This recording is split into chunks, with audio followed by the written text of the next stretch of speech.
સુરત શહેરના ડભોલી વિસ્તારમાં પતરાના શેડમાં આગ બાદ મનપા તંત્ર જાગ્યું.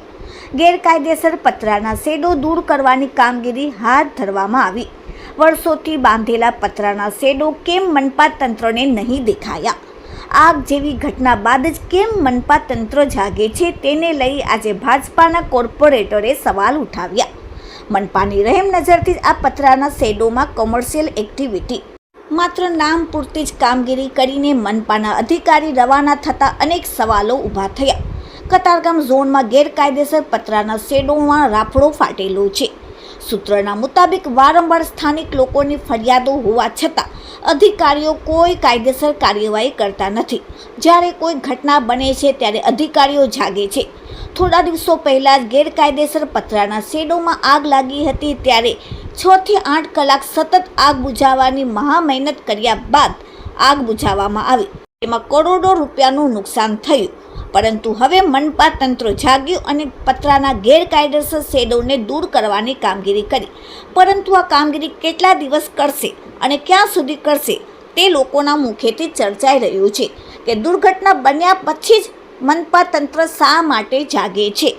વારંવાર રજૂઆત કર્યા પછી પણ તંત્ર કેમ જાગતું નથી? Bureau report, daily India TV, Surat. કતારગામની પરિસ્થિતિ કઈ રીતે જોઈ રહ્યા? આજે મારી ફરજ નરેન્દ્રભાઈ પાંડવ સુરતના લાઇટ એન્ડ ફાયરના વાઇસ ચેરમેન તરીકે હું પદ નિભાવી રહ્યો છું. જ્યારે વોર્ડ નંબર 8માં 2 દિવસ પહેલાં જ્યારે આગ લાગી હતી, આ આગને લાગને કારણે આજુબાજુના રહીશો વારંવાર અરજીઓ લેખિતમાં આપે છે કે નરેન્દ્રભાઈ આપ લાઇટ એન્ડ ફાયરના વાઇસ ચેરમેન તરીકે હું તમને રજૂઆત કરું છું કે જે રાજકોટમાં જ્યારે બનાવ બન્યો હતો એ સુરતમાં ના બને. તો વારંવાર મેં ઉચ્ચ અધિકારીને બી જાણ કરી છે. એનો આજ જોઈ શકો છો 2 દિવસ પહેલાં ભોગ બનેલ છે. હવે એના કારણે આજે પ્રજા પણ હેરાન થઈ રહી છે. આજે જો તો ધંધો કરતા હોય એ પણ હેરાન થઈ રહ્યા છે.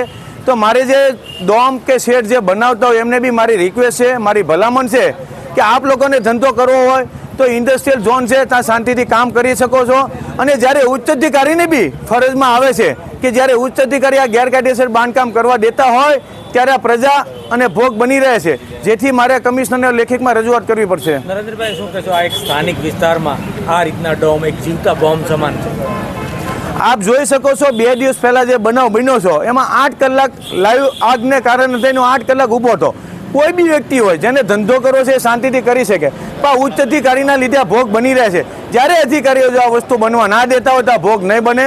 પણ તમારા સ્થાનિક વોર્ડ નંબર 8ના કોર્પોરેટર છે અને વધુ માહિતી એમની પાસે લઈ શકો છો.